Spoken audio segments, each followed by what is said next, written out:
Hi there. This is Visitations Conversations. The purpose of this program is to provide inspiration to people aspiring to go deeper into the world of comics and entertainment. Please check out the channel for interviews that range from comic creators, podcasters, cos comic creators, podcasters, cosplayers, and filmmakers. My name is Scott Larson, and I am the creator of the independent comic book series Visitations. Visitations is the history of Chicago as seen through the eyes of the residents of the city's oldest cemetery. It's part history, part adventure, and part horror story all rolled into one. It's kind of like The Untouchables meets Indiana Jones in a graveyard. If you're interested in reading the first copy the first issue, a copy of the first issue digitally for free, please email me at visitationscomicbook@gmail.com or click the link in the description below. Today, I am very honored to have Darren Davis with me. Darren Davis is the founder of Tidalwave Productions. He has had an expansive history in the entertainment industry, from E! Entertainment Television on to Jim Lee's Wildstorm Comics and his own company. So Darren, if you'd like to come on and join us. Hello. Hello, how are you? Good. Thanks for having me on. Sure. Thanks for being here. Now, one thing I forgot to mention is I had the pleasure of working with Darren about a decade ago. I worked on Victoria's Secret Service Russian Roulette, which is out now as a trade paperback. It is, yes. Happy anniversary. Oh, thank you. So tell us about yourself. Tell us. I talked briefly about your beginnings, but I think you can probably tell a whole lot better than I can how you got into this. I started working in the entertainment industry right out of college. I got a job at E! Entertainment Television and worked in the advertising and marketing area. And then from there, I love the job so much. I worked there for 6 years. And then I just wanted to grow. And so I ended up getting a job at USA Networks, and I did sales stuff there. And then I hated that job. It was horrible. So I had the worst boss ever. So it was awful. And then I got a job at Trimark, which ended up turning into Lionsgate. So, and I did marketing working on films like Leprechaun and, like all these like B-level movies that we treated like A-level movies and did marketing for those. So like Leprechaun Warlock, which ironically I ended up doing the comic books for years later. And I worked there for a couple of years or 3 years or something like that. And then I ended up getting a job ironically at Marvel Comics. And they were having they had a hiring freeze because they filed Chapter 11. It was like 98 or something like that, 97, 98. And so they had a hiring freeze. So I never got hired there. And somebody said, well, DC Comics is looking for, or Wildstorm is looking for somebody. And so I'm like, okay. And so I went to Wildstorm and I worked there while they were transitioning over to DC Comics. So I worked there for maybe 3 years or something. And then I ended up getting let go. But I kind of wanted to be let go. At the time, they didn't know what to do with my position because I was doing, selling their services outside of comic books, doing like PSM magazine, which is PlayStation magazine, doing illustration work, that type of stuff with the top people at DC Comics. And they had a department, they had a consumer products department. So literally they couldn't figure out what to do with me. So they wanted to fold my job into editing Star Trek books. And I was not an editor at the time. I did not have that knowledge at the time. And ironically, I ended up working with William Shatner doing his books and editing his books. So years later. So I ended up becoming Joe Madureira, who's like back in the late 90s, early 2000s, comic books were they were a little bit different. There was like celebrity artists. So you had Michael Turner, you had Jim Lee, you had like all these big name people, which are not as prevalent now. And so Joe Madureira, who was one of the top selling people, I became his agent, and I was getting him jobs and trying to get Battle Chasers made into a TV show and movie and all that stuff. And I just got him so much work, like illustration work, that he couldn't handle it. So I had Randy Green end up aping him to do his style. And then it turned into me agenting all the top people. So I ended up working for like all the Top Cow people. And so it was super, super fun. And so, cause like I weirdly enough, like, cause I've always been a comic book fan, is that I was waiting in line for getting autographs of these people years before. Now I'm actually like friends and representing them. And so it's been really fun to do that. And then I guess in 2000, I was watching all these people create their own comic books, and I thought to myself, hey, maybe I want to try this. And so my first one that I ever did was this one right here. It's called The 10th Muse. And so I created this in Image Comics, and it became the 6th highest selling comic book. Because of my background working at entertainment television and Lionsgate and all the stuff, I learned how to package and market things. So we used Sable from the WWF at the time, or WWE, and she was our photo model. And so the book just took off. And so 21 years later, I'm still here. I'm like a cockroach. So I'll never leave. So, so the 10th Muse, was that the one that was written by Marv Wolfman? It was, yeah. Okay. So and now, correct me if I'm wrong, but that was one of the precursors to Victoria's Secret Service. Is that correct? Yeah. So 10th Muse launched Victoria's Secret Service. We did a crossover, like I think it was the 2nd edition, like when we were printing through Alias or publishing through Alias, and that's where Victoria's. So I always like to spin things off or tie things in together. I like having these little worlds that all unite. So yeah, Victoria's Secret Service came from that, and we actually almost had that as a TV show too. Fox was really interested in it. So, so you started with the 10th Muse, and were you Blue Water then when you did the? No, actually, I keep saying ironically, but no, we were Tidalwave. We started off being Tidalwave, and then I decided to. I was working with a partner at the time who we did this together with, and then we ended up parting ways.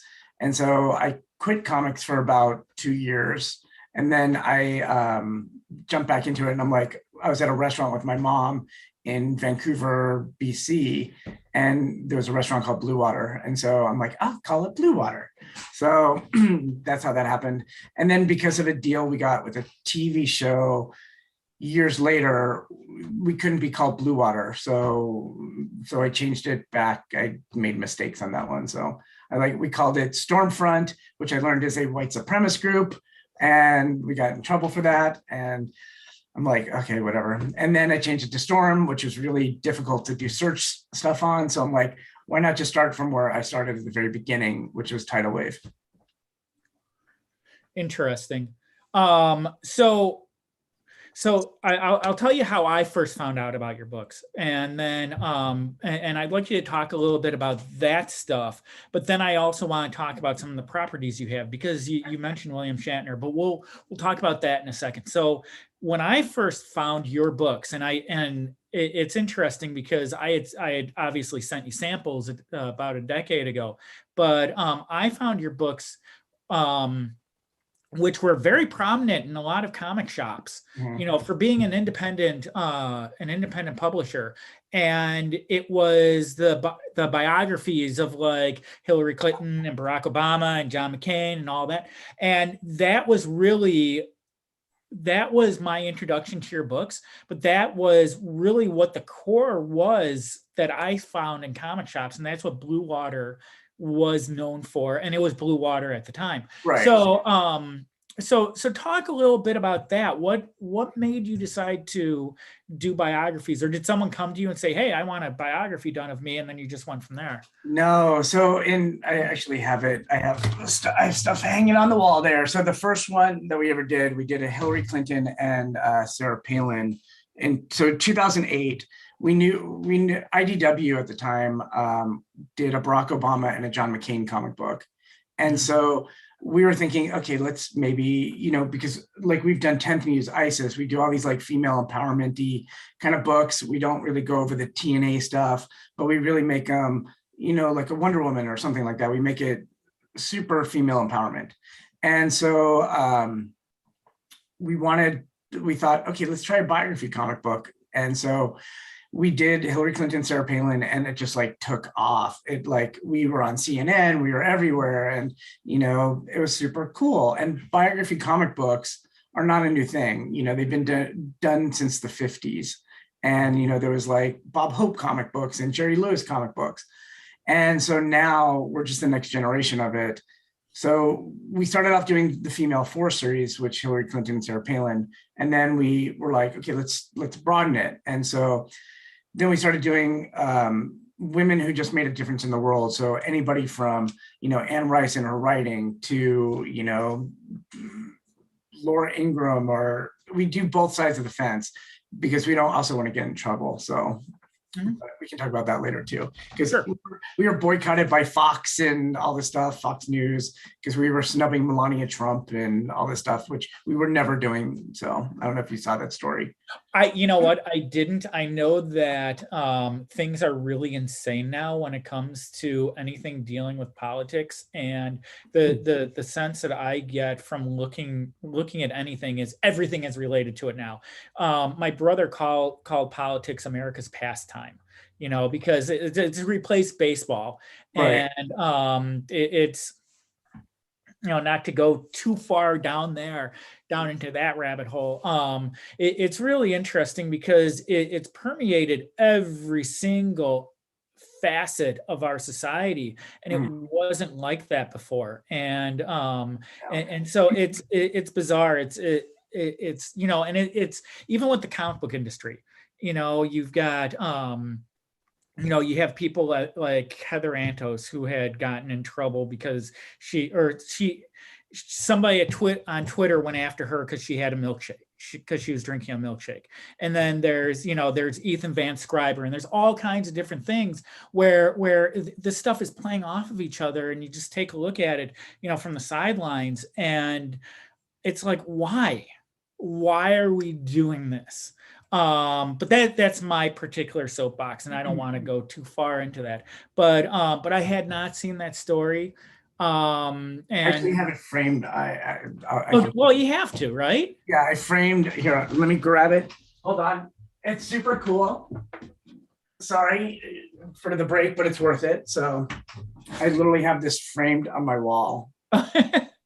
Comic book series snubs Melania Trump.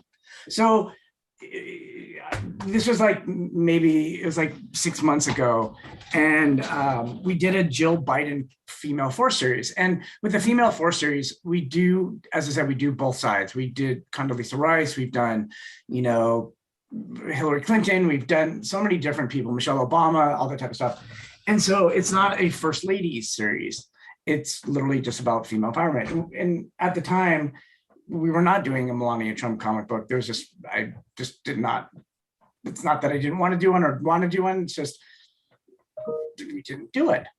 And so Fox News, it started. So we launched doing the Jill Biden comic book, and all of a sudden it started trending on Twitter. And I'm like, what comic company is snubbing Melania Trump? Jesus. And I'm like, oh my God, it's us. I'm like, this is so great. And then it had to have been a slow news day because it was on 5 of their programs on Fox News. And ironically, Laura Ingraham did a piece about it, how we snubbed Melania Trump. And I'm like, wait, we did a comic book on Laura Ingraham. I'm like, and they literally phrased it that we only do Democrats. And that is so 0% true. So I had a friend of mine who used to work for the LA Times help me write a letter to Fox News. And so we sent it to them, and we like blasted it all over Twitter and all this stuff. And we got an apology from Fox News. So oh, wow. Here too. So did they have you on to talk to you? No, they kind of whatevered us. They're saying, okay. They basically said, well, we did make a mistake on this. They do conservative women, you know, because we do, as I said, I don't want these books are taught in schools and libraries too. Mhm. So I don't want to, at the end of the day, I don't want anybody to know who I vote for. I mean, Mhm. so It's no one's business, actually. right. And because we do a lot of political comics. So as I was saying, we did the Femme Force series, which launched into Political Power, which is basically anybody in politics from, our first one we did was Colin Powell. We've done George Bush, we've done, Rush Limbaugh, we've done Anderson Cooper. So anybody that has something to do with the political world, Mitt Romney and all that stuff. So we always want to make sure that we do keep a fair and unbiasedness to those. Mhm. And then from there we did Fame, which is fun for me because it's like, as a kid, I liked Teen Beat magazine and all that stuff. So getting to do a Taylor Swift comic book or Justin Bieber or Ariana Grande or something like that, it's kind of fun. So, and I had seen that you had done a Dolly Parton in Fame. Yeah, Dolly Parton is probably one of the biggest selling comics that we've had in Okay. 15 years. Here's like one of the covers for it. Yeah, super Kamala Harris. Oh yeah, that's why they got mad too. Yeah, it's a really good book. Michael Frizzell wrote it, and we had Ramon Salas do the art in it. Such a fun book. We did 19 different covers for it. It was for different retailers, so it was super fun. So I want to ask you a question about art, especially since I'm an artist myself. So one of the things that I noticed with a lot of the work that you put out is the work, and especially in the biography stuff, is a bit cartoony. Are you doing that on purpose, or like DC Comics has a house style? Right. And some of that stuff is up in the air now, but I have seen a lot of consistency in the type of artwork that you're producing. And so is there a reason for that, or is that just how the cards happen to fall on the table? Both. I think, I always like giving artists a shot, even if it's kind of wonky, weird art that I've never seen before. And I'm like, we did that with so there's a book that we did called the Blackbeard Legacy, and the art style is very French, and Mike Madak did it. Super French, super weird. It's not something that you would see for a normal, because people used to call us like the mini Top Cow, because we used to do books exactly like them, and we hired the same artists as them. And that's the style that I kind of liked at the time. And I also think that's what sold at the time as well.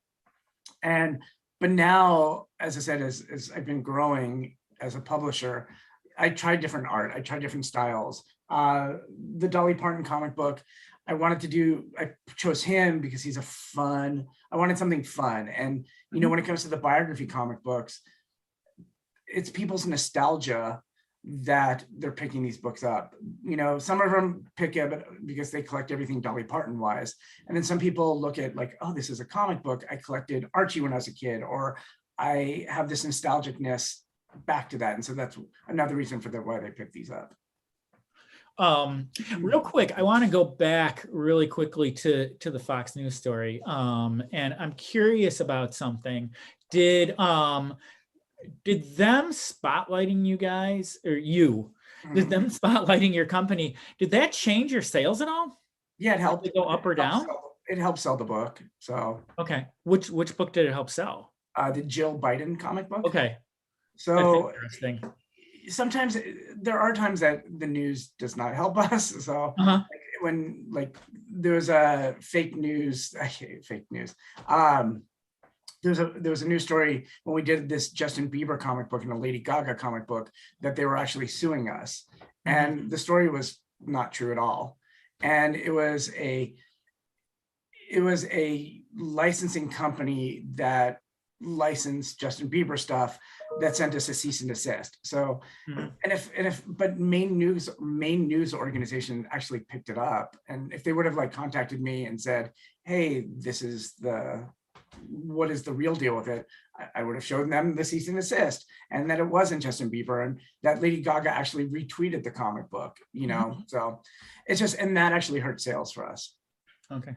It's, it's really interesting. One of the first jobs that I had was Kong, King of Skull Island, published by Marcosia. And when I did that job for them. They were, they're this little known company in England. And the only time I had seen them make the news was they had done a wedding issue for when was it Prince Andrew when he got married about Oh wait, oh yeah, that was Rich Johnson. No, Harry Marcos. This was when the wedding was happening. Yeah, so what happened with that is because Rich Johnson from Bleeding Cool, right, came to me and said, I want to do a royal wedding comic book. Are you interested? And I'm like, we're already doing one. And so it became this pissing match between us and him. And we ended up getting more press than him. And I do think he published it through Marcosia. Really? Oh, I didn't know that. Yeah, that's one of the reasons why we get such a bad rap from Bleeding Cool. That's one of the reasons. So, but yeah, he made it. He just like ripped apart our book and all this stuff. And we were on the Today Show. Ours literally did like so well compared to his, and he just slammed it. So interesting. But did it do well in England? Yeah, it did. It did really well. Yeah. We were like in people, that was a good fun time. And then we did the second wedding, the Meghan and Prince Harry too. That's like fun memorabilia. So you're doing all this stuff with celebrities, the fame stuff and everything else. But then you've actually had the opportunity to do comics with celebrities. You did comics with Adam West and you mentioned William Shatner. Now, did that stuff come from the celebrity books that you started doing, or was that something different? I think it all started from we worked with Ray Harryhausen, and so I met Ray Harryhausen at a movie premiere thing that I was living in Bellingham, Washington at the time, and he came through. And I ended up meeting him. I said, let's do comic books together.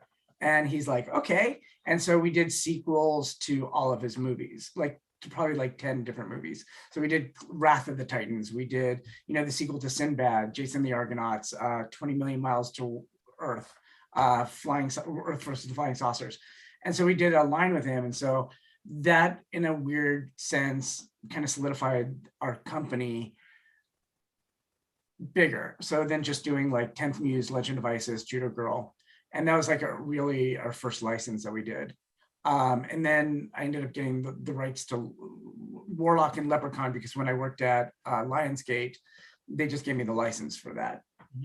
And then that turned into like me reaching out to William Shatner, or actually was, how did that happen? So I was friends with somebody that was friends with William Shatner. And so he introduced us and we ended up getting a deal to do like 3 of his series. Tech Wars, right? Yeah, Tech War, Man of War, and Quest for Tomorrow. So, and then that turned into the Adam West, and then doing like a fiction series with that, and then doing the Julie Newmar and Eartha Kitt, and we ended up getting Logan's Run, which was a fun series to do. So as well. So how closely did you work with Adam West? Close, yeah. It was fun to really work with him. He gave us ideas on what he wanted, because I don't want to just license something, and I want to do stuff that's more of a collaboration than like, that's why we never did, like when we did the Ray Harryhausen stuff, we never did adaptations of anything. So we always did sequels and that type of stuff. And so with the Adam West one, yeah, I would get to talk to him, and he was such a nice man. And, as I said, and that turned into Julie Newmar, and we went to lunch at her house, and she's such a wonderful woman. And then it turned into Burt Ward, which never really happen because he turned into a jerk. So, because he thinks we made him look fat in the comic book. And you had actually mentioned that a couple, I don't know if you'd done that in an interview or just, yeah. Okay. So, so were you still in contact with Adam West when he had passed? Yes. Okay. Yeah. We actually we have a new series that we just started. It's called Bold and the Brave, and all of them are homage to the Brave and the Bold, so the original DC comic series. And so this new series features 10th Muse and somebody else, but it actually is a spin-off off the Adam West series that we did, because in the series a fan sends Adam West an amulet in the mail, and it basically, because Adam West, he says he used to be the most bitter actor in the world because he was typecast being Batman, and he always wished he could be James Bond or something like this, or a Space Ranger or this. And so the amulet that he gets in the mail takes him back into time, and he gets to have action adventure fun series. And so in the 10th Muse series, this new one, Adam West has left the amulet to the 10th Muse, to Emma Sonnet. And so she now gets to kind of, in a sense, time travel to different places. So. And then you said she was based on Sable, who was a wrestler? Well, she was, we used her as the photo model. Yeah. Okay. From the WWE. Okay. I think, yeah, we did. I don't know if it's in here, but yeah, we used her as the, I don't think it's in here. Yeah, but she was great to work with too. And because, oh, here she is. This was our like first comic book cover with it. At this time, we did not know how to do photo covers. We're like, look at this. Let's just throw a lightning bolt on her face. It was super bad. But because when I worked at E and Lionsgate and all those type of places, I learned how to market a book. And so that's why the 10th Muse, when it first launched at number 6, because we had Sable from the WWE and we used a PR agency to do that. And we were on Entertainment Tonight and Inside Edition and all these like places. And so because of the celebrity angle to it. And so I kind of learned the power of celebrity at that point. So you mentioned that you were working with a PR agency. Are you still working with a PR agency? I have a PR agent who helps me when I need help, but she gives me like carte blanche to all her tools and all that type of stuff. Gotcha. I've been working with her for over 10 years, Maggie Jessup. So how many series have you actually put? So we'll go back real quick to when I found you, which was, a little over a decade ago. Right. And how many series have you put out? I put out quite a bit. Exactly. I series wise, I would say it has to be a couple hundred, maybe more. I've produced over 1,500 single issue comic books. So let's see. Yeah, I've produced over 1,500 single issues. And then do you have a favorite in that 1,500? I would say 10th Muse #1 is still like closest to my heart. So I also like doing the Ray Harryhausen stuff, the Clash of the Titans or Wrath of the Titans that we did, because I got to work with my brother, who's actually sitting right over there. And he's a good writer. And so that was the first time we collaborated on doing that, because I'm a good creator. I can write comic books well. I just don't have the good verbal voices that my brother actually has. And so he was really good to collaborate with. And we did Dorian Gray together, a modern day version of that. We did Blackbeard Legacy together, because he has such a good voice where I can plot out a story and tell the story and create the characters and create the world. But yeah, like dialects and all that stuff, I'm not good at. So I'm like, yay, matey, arg, so. Well, it's funny because I've been the series that my self-published series, I'm not a writer. And so I find that to be the most difficult part. I can, I'm fine plotting it out, and I'm actually plotting it out with my drawing. So I don't, 9 times out of 10, I don't have anything planned when I start the new issue. I have an idea of where everything's going, but that's about it. So how much writing have you done? Because I had thought, and from the way we've been talking so far, you've basically been more of a publisher than a writer. So how much writing have you done? Well, my first comic I ever wrote was at Image Comics. It was Legend of Isis. And I learned how to write comic books from Marv Wolfman. We would sit at Jerry's Famous Deli once a month, because we'd go over, he wrote 10 issues of 10th Muse for me. But at that time, he was, I think he was suing Marvel for Blade. And so I was always weird, and this is a true story, but I was always weird about him, thinking he was going to come after me and sue me at some point. So I always made sure to create every character and I gave him the world and I said, here, write it from there. Mhm. So, so, and then, as I said, and then he would just show me how to write and that type of stuff. And so then I took my first stab at it and did Legend of Isis, and I did that for a while. And then, as I said, I've co-written with my brother on 4 books. We're doing a new series with, so like, as I said, I'm really good at fictionalizing celebrities. So the biographies are different, but we're working with Stormy Daniels now. Mhm. So, and we're doing this fun series called Space Force with Stormy Mhm. Daniels. And I wrote my first one of those. Actually, issue number 7 is the first one I ever wrote. And I haven't written anything in probably like 5 years. So. Okay. And I am doing a biography that actually will be out in February that I can't mention. Okay. But those are not easy to do. I have to give props to all my writers on those. So. Well, so when you did the biography, what kind of research did you do? It's a lot of research, a lot of videos and interviews, and yeah, it's a lot. So, because also you can't do stuff that's trademark or copyright infringed because we're not working with the celebrity on it, so they're unauthorized in a sense. So, but sometimes we do work with the celebrities, which makes it easy.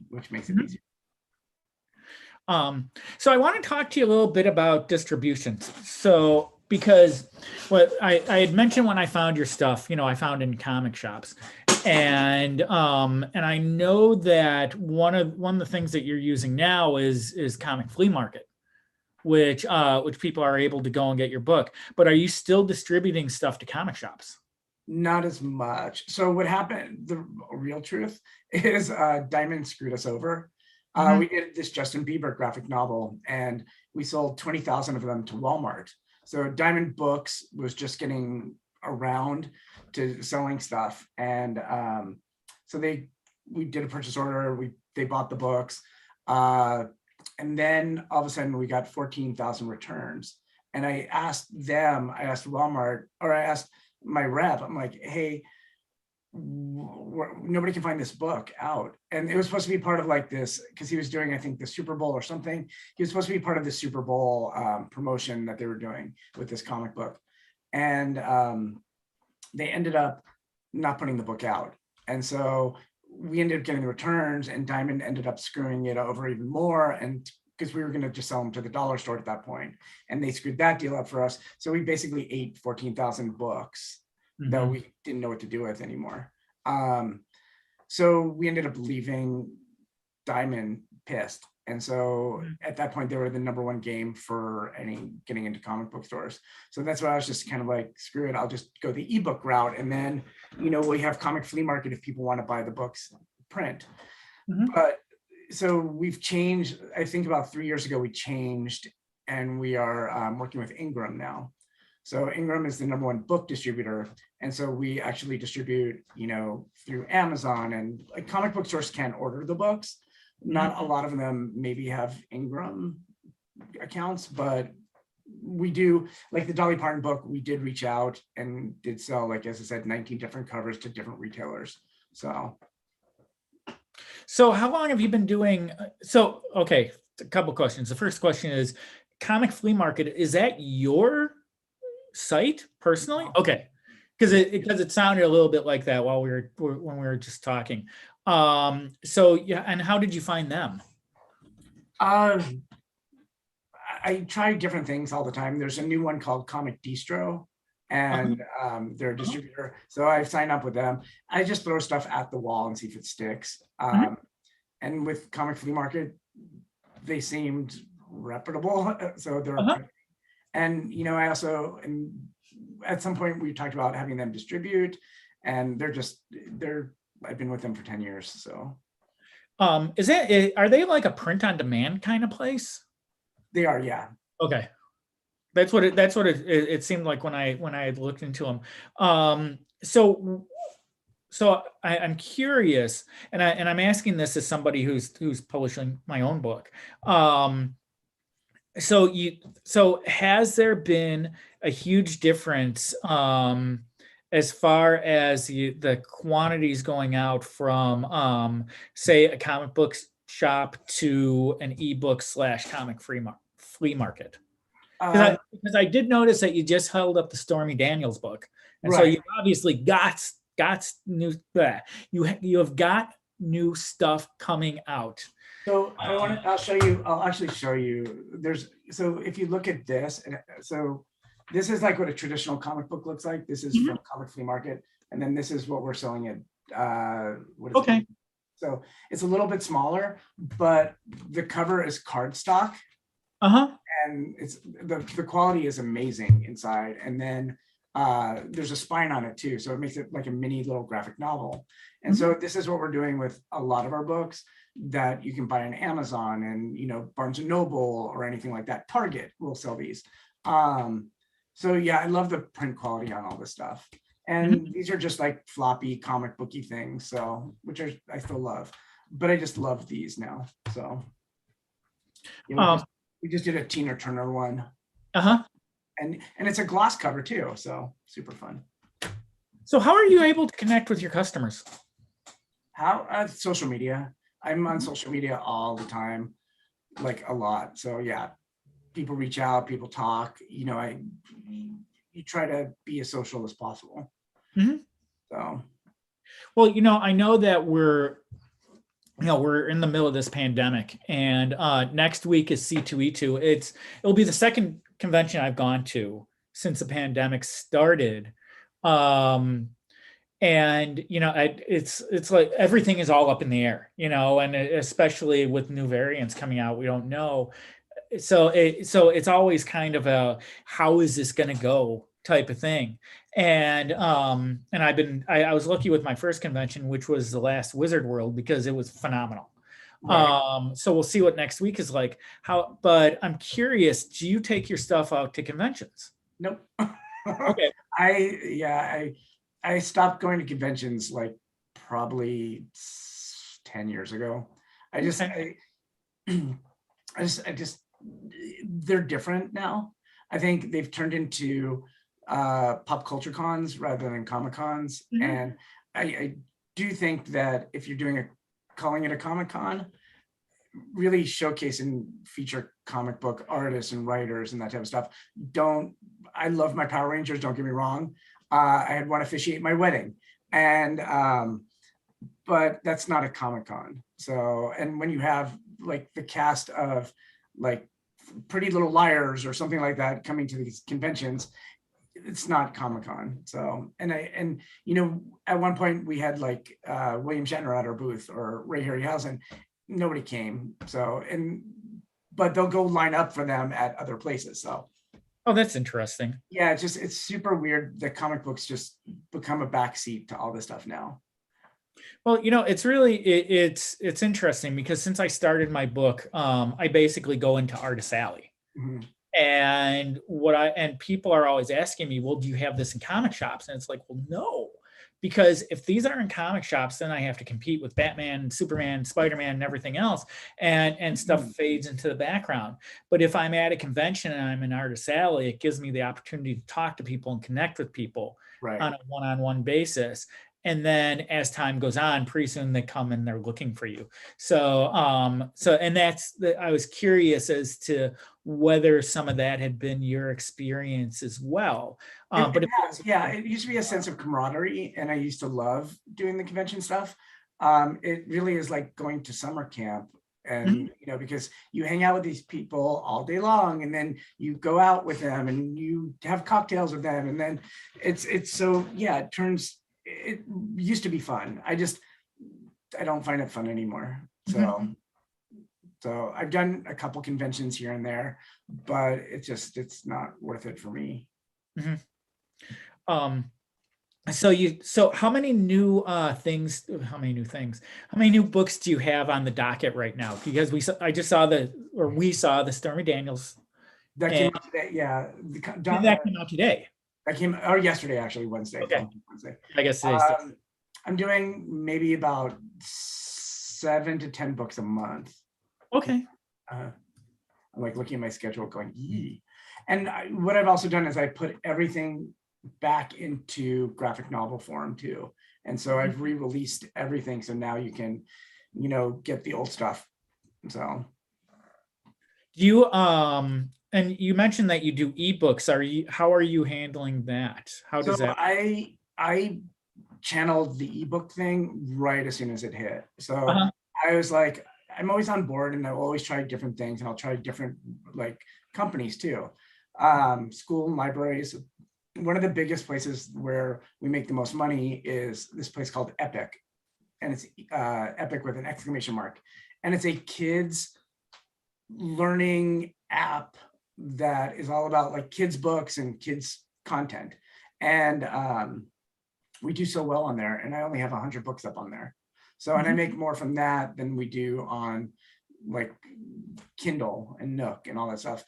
But one of the things that, as I said, I've always embraced the ebook world. And so we are now with a company called CoreSource, which is through Ingram, and they distribute our titles to like over 100 different places around the world. And Ingram, the good thing about Ingram too, is they distribute worldwide. So our books are available in China and Japan and like South Africa and all those places. So, So tell us what you have out now. So as I said, Stormy Daniels, Space Force. This new 10th Muse series is this book is just starting now. It's gonna be monthly. So we just released a new Dolly Parton like holiday edition. I'm trying to see what else we have here. We're bringing Legend of Isis is starting again in December. We have this is a fun book, Ares, Goddess of War.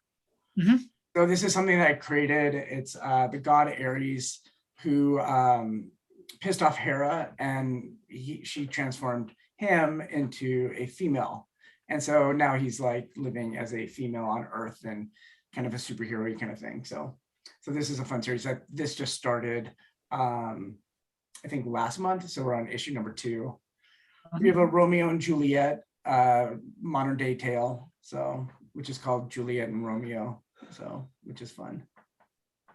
So what's your I don't want to say what's your favorite out of the new stuff because you've got to love all of it. But what stands out to you as the most special of the stuff that you're putting out right now? Truthfully, it's either the Bold and the Brave stuff, and I can show you a couple more covers. Sure. It's exclusive covers. Okay. So like, as I said, each one of them, and nobody's seen this one, this is Juliet and 10th Muse. So every single cover is an homage to Brave and the Bold. And so this one is, I think, a green arrow cover. And then we have like this Judo Girl one, which is issue number 4. So none of these have come out. So we just started, issue number 1 came out a month ago. And then we did like Blackbeard Legacy, this is like Demon from DC Comics. And so, and then this is the Juliet and Romeo cover for number 2, I think. Yeah. So this is fun.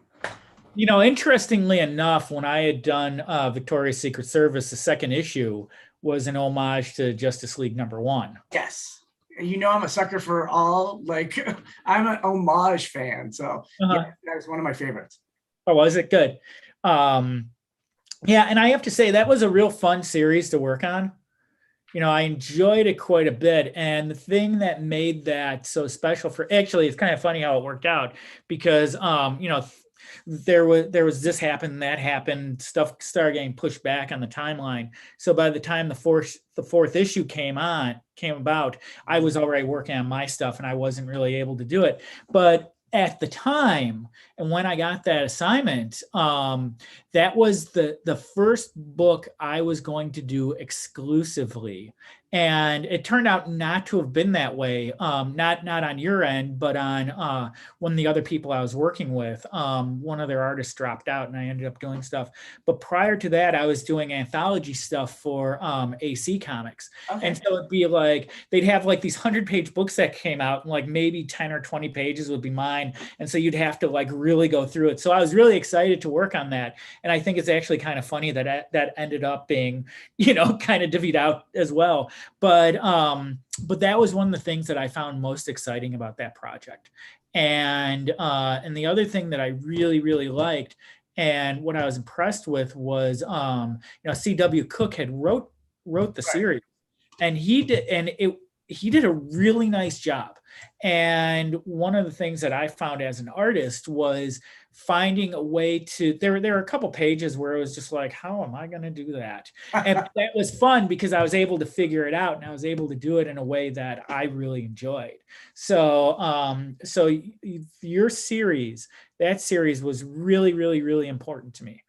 And I think that, as artists, we don't always get an opportunity to tell people that face to face. So, and we're not really face to face, you're a computer, but I did really enjoy that series, and I wanted to thank you for allowing me to work on it. No, and I appreciate you doing it. And one of the things that I do like to do with artists is I do give a lot of freedom.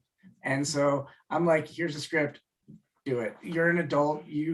I'm hiring you for your art skills, and like I'm a really light editor. So except if it's like unless there's like too much verbiage and stuff on the screen or like on the page and stuff, because you want it more visual. And I'm always an artist person, so I appreciate you as an artist doing that. And really, your storytelling is really good.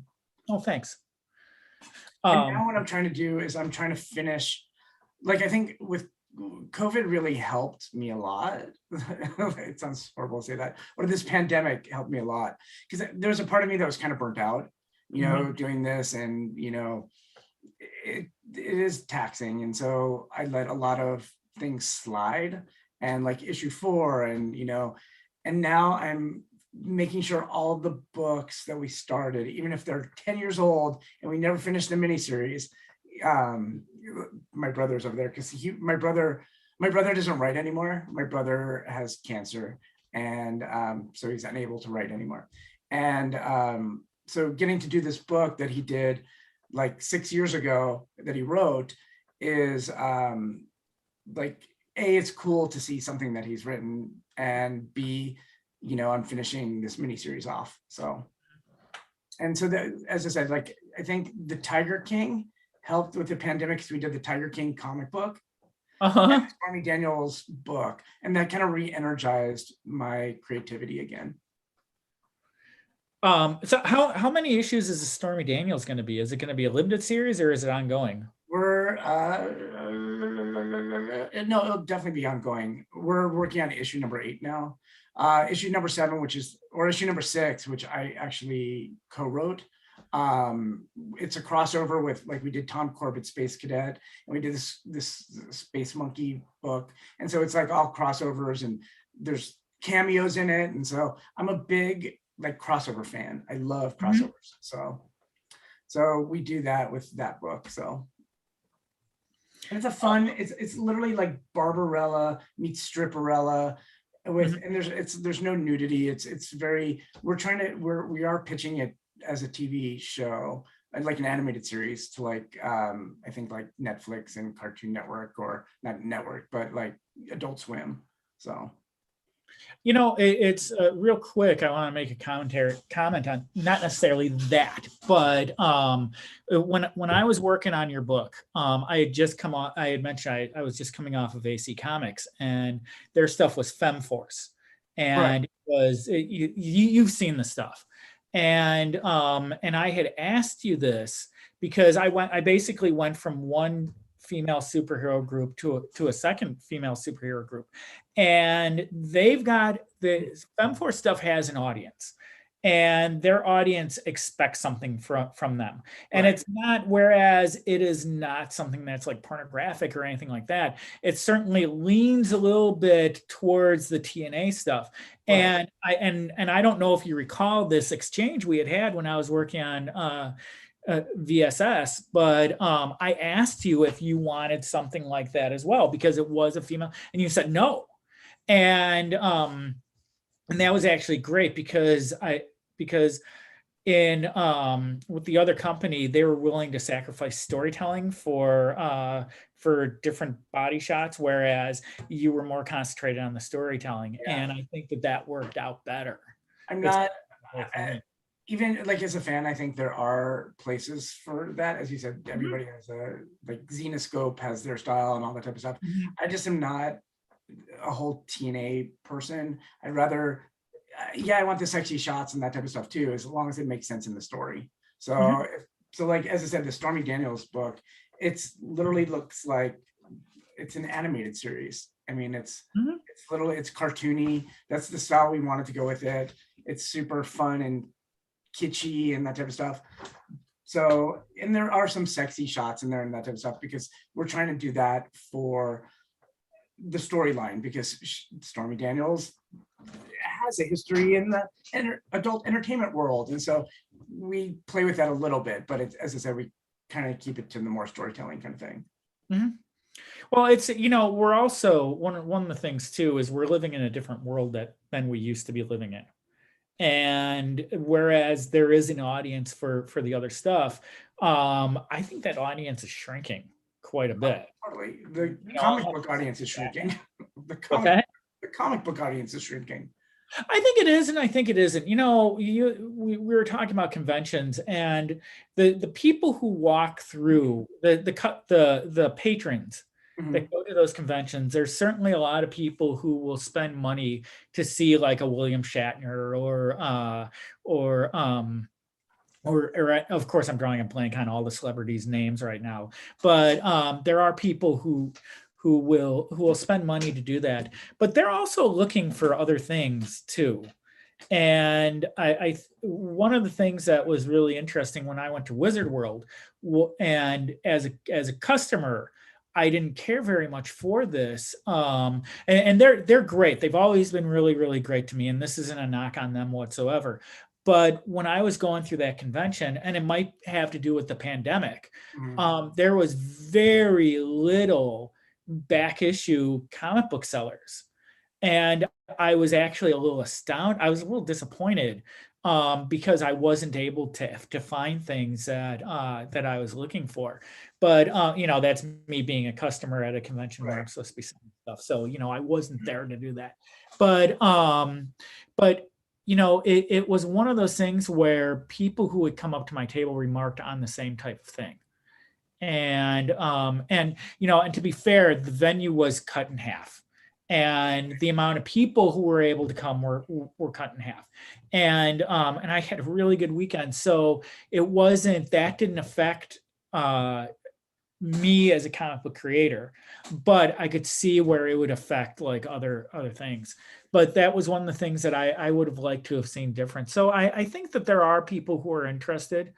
I, um Here's a good example. So I went to the basketball. I went to the Blazers game 2 nights ago, and there was a 13-year-old girl that was a daughter of a friend of ours. And so it came up. She found out what I did for a living. She's like, "Oh my God, that's so cool! That's so cool! That's so cool!" She goes, "I love Avengers. Avengers is like the best thing in the entire world. Oh my God, I love the Avengers." I'm like, "Oh really?" I'm like, "Which graphic novel are you reading? What are you doing?" She goes, "No, I just like the movies." And I'm like, that they're graphic novels. She's like, "Oh, yeah, okay." So that's the problem, is that I think a lot of kids, it's so easy for them to turn on the TV now and get Teen Titans and get Titans and Batman and this type of stuff without having to read comic books, and that's going to keep whittling away, because as you probably know, like when X-Men #1 came out, when Jim Lee did it, like in the 90s, it sold 9 90. million copies. And now the top selling comic book is like 200, 300,000. It's Sure. like, so the readership is dead. And then Diamond tried to do it right with Free Comic Book Day and all that type of stuff, but you're DC and Marvel need to advertise. I think they need to get out there and like advertise their books. So rather than making it making comic book stores have to do it. It's really interesting because when DC started the New 52, Mhm.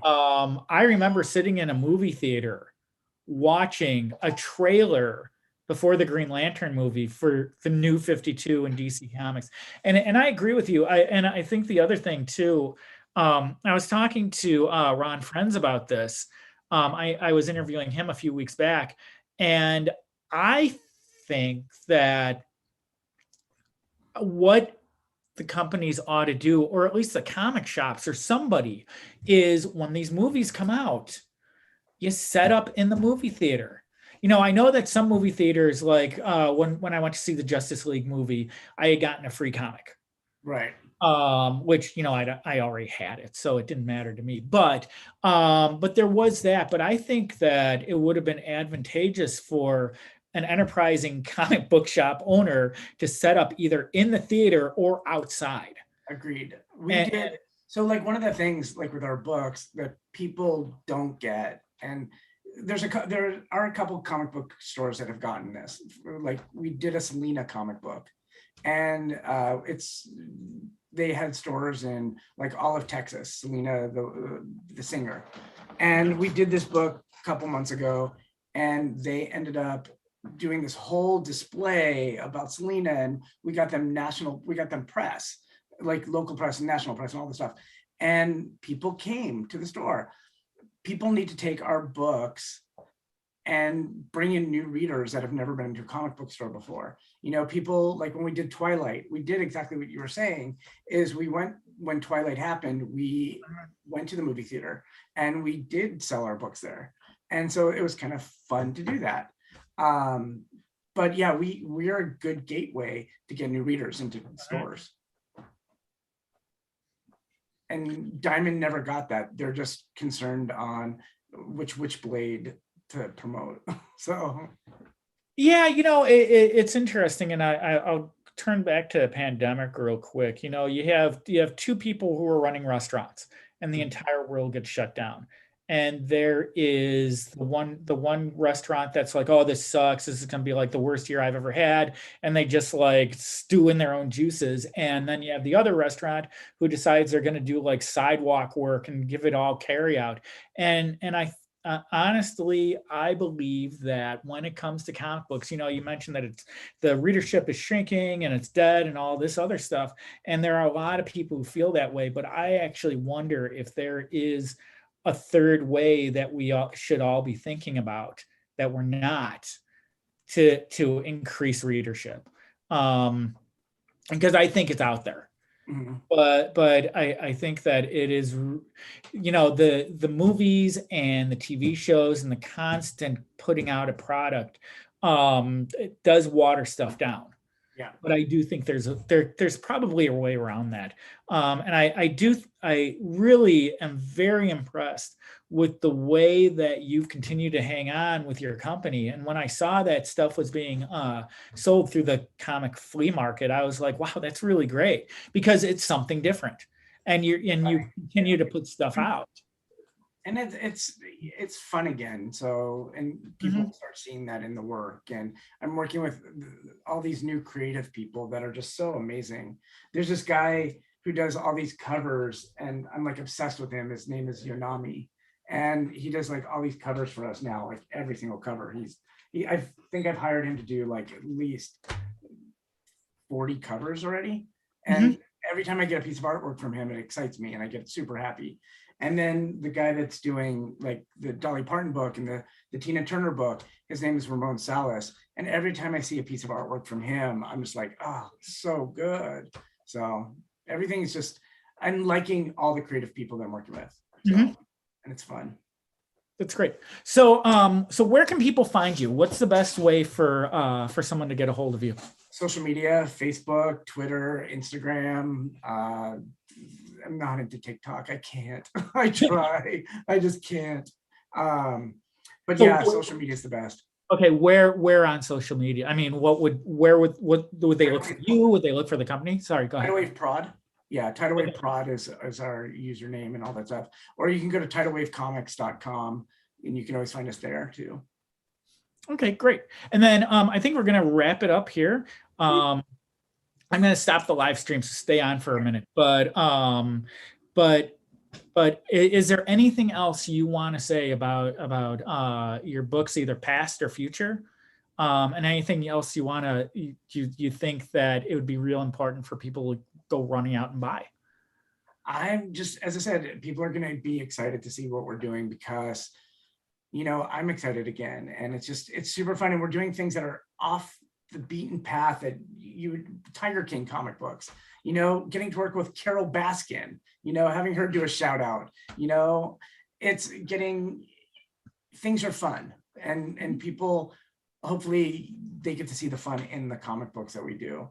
So as I said, we have a Tina Turner comic book that just came out. We did it for her 82nd birthday. So we're really good at timing different things too. And just wait till you see, we already have on the schedule we have books already scheduled out to July for next year. So super excited about that. That sounds awesome. So I think we're going to leave it there. Thank you very much for taking a look at us. All of Darren's stuff can be found in there's links below to his Twitter and Facebook and all the important places except for TikTok apparently. But thank you very much. If I don't do this again before the new year, happy holidays, and I appreciate you watching. Take care, everybody. Thanks.